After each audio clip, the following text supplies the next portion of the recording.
One of the people who helped make INSEAD what it is today is the first professor, and of course the former dean of the faculty too, and he's Mr. Roger Godino. Thank you very much for being with us.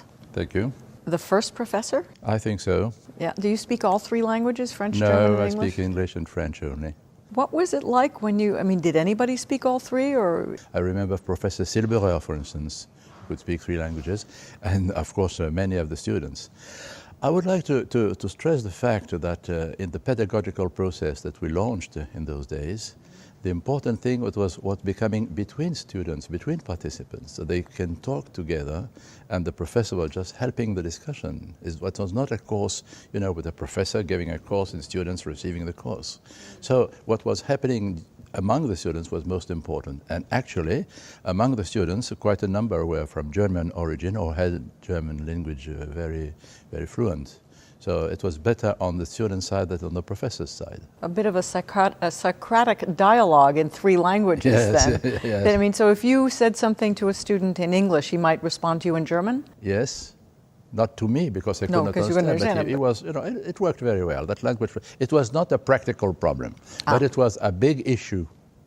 For me, it was a big issue because I thought that we should have kept this three-language problem much longer for the school and do something, perhaps not oblige everybody to speak three languages, including German, because German is the most difficult language. And I remember when we left German, when it was decided on the board that we would stop German because it was difficult to have students, good students could speak German in a sufficient number of, for us. It was difficult to have professors who would know management education and also speak German. So we decided to leave up Germany. And I said, I remember very well, if we leave German now, in a few years we're going to leave French. And it is what happened back, more or less, practically. We shifted to English. And at the same time, the school, instead of being a European school, became a world business school, progressively. Now it's official.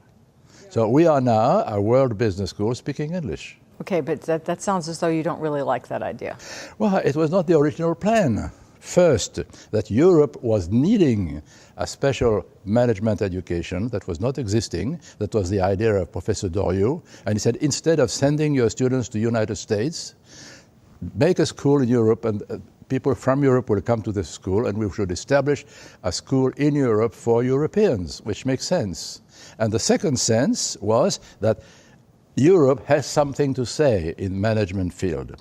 The American way of managing is one thing. It is not the only one. There is a Japanese way of running companies. There is a Chinese way of doing it. Many countries have different ideas. And the German approach was very different. Germany was very much against business education as we practice it. They had a tendency to consider that people could learn on this, while working. But I still regret that in this idea of a school for the world, we are not enough declaring our identity, our original identity. And now, when very often, of course, when you say we are a school for the world, when you try to understand what it means, you just say, where are you coming from? And we don't know. Are we coming from United States, or coming from Europe, coming from Asia? No, we have a special story. We have a special story, and I think that story was what I told. We started in one direction, and we failed, I would say, in that direction, to be just a business school. For instance, we have very few courses in 50 years about what makes German management very efficient, because you cannot say the German companies are badly managed. And they are far less employing business graduate people. Let me be a devil's advocate for just a minute. Yeah. Globalization means that there are a lot of participants in an economy that crosses all the borders. Yes. And each one participates with its own strengths or weaknesses. Yes. So if INSEAD didn't participate in that, then you could be left out of the picture entirely. Nobody would come. I'm very happy about the direction that was chosen. And that if you think of the history of INSEAD, INSEAD was not established as a world business school. INSEAD was established as a school for Europe according to more or less American standards. Certainly Europe has some very valid things to say about what's happened to the global economy. Yes. I mean, a lot of people would say it's went a little too far. Yes. So what role should, I mean, maybe this will now strengthen the European role. Yes, I think that this is something for the coming period, I would say, for research, for instance, starting with research and perhaps with teaching. I believe that INSEAD, as it is, has probably a responsibility to say something in this field that we are thinking of, let us say, about what is becoming of capitalism in the world. We have followed lines of capitalisms, I would say, the rather classical lines. Let us say that, because this is true.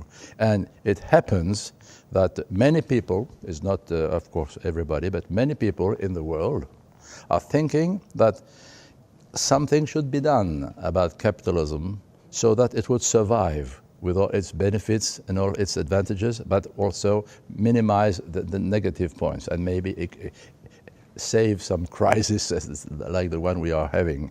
And that needs, some people say, that needs more ethics. Let us having people better than they are. Okay, I would like that. This is not a bad thing, but I doubt it can solve the problem. But it is the approach of certain numbers. Let us be serious. Let us. We are going to do it by ourselves or together in a small circle. And others say we need public regulations. We need a law, international law, and so on. And in this debate, I would expect INSEAD to be part of, in production of ideas, and going even further. Even, taking responsibilities by choosing and perhaps being not so much, equal to everybody. I think it is the duty to a school like that to say something about it, and for the professors, for the faculty. And if they cannot say things that they think they cannot say, they should do research about it. Let me end by asking... It's what I would do if I was the dean now. Aha, okay. But what did it mean to you being the dean of INSEAD? Oh, it was very simple. When I was asked to become, the title that was given to me was Dean of the Faculty.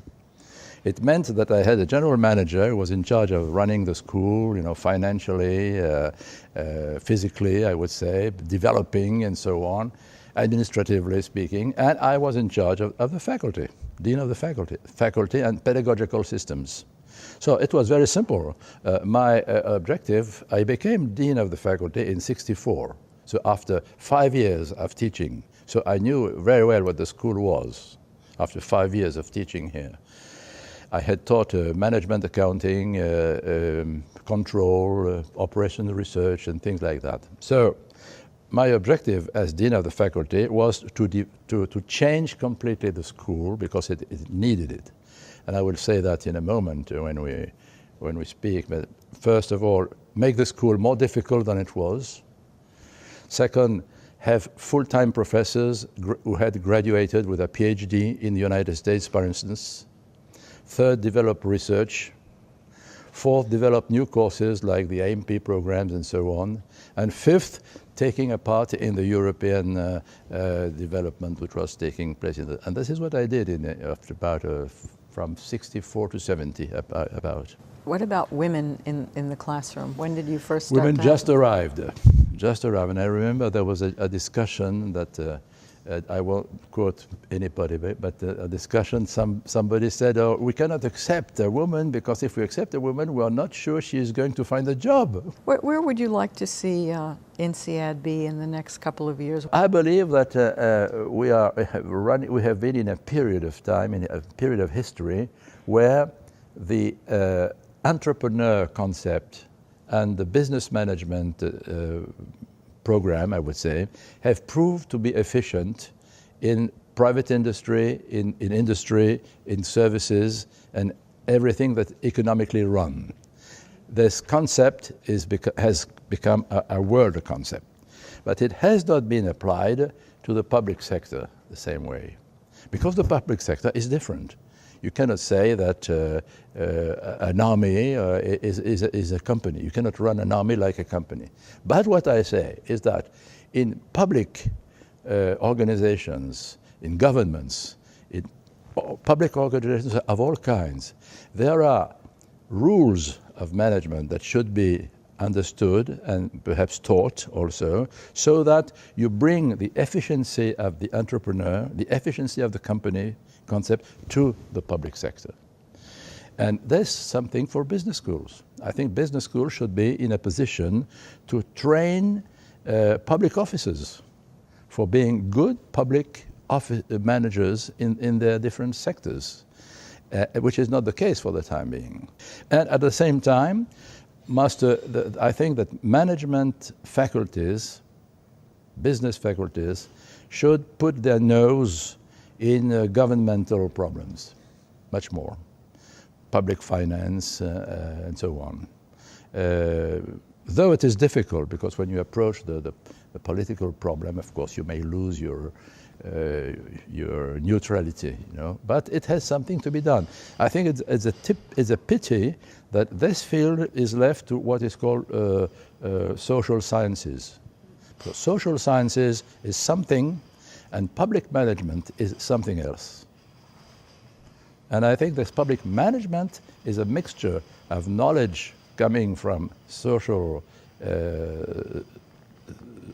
field and methods of management coming actually from business traditions. Thank you very much, Roger Godino, for being with us. Thank you.